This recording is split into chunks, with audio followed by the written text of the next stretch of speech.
الو. مرحبا، جود مورنينج. مين؟ الاستاذ ايمن موجود؟ عم بحكي. كيفك استاذ؟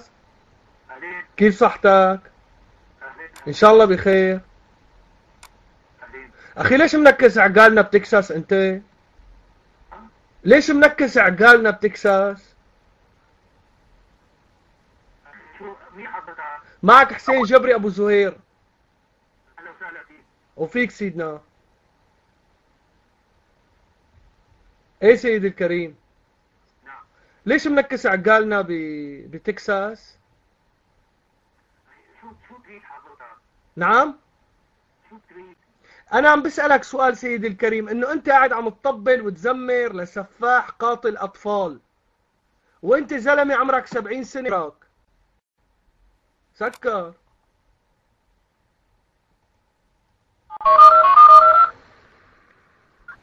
استاذ ايمن كس اختك واخت اللي بنسب اختك والمستحي يهز برجله. يا اخو المليوكه صار عمرك 70 سنه. هي اسمعها انت، خليك الانسر ماشي يسجل لك. صار عمرك فوق ال 70 سنه غير مفاطة يا اخو المليوكه، وقاعد عم تطبل وتزمر لقاتل الاطفال. وهنا ان شاء الله بتجيك فيزا من هون لجهنم تروح عليها دايركت يا ابن ال 60 عرس.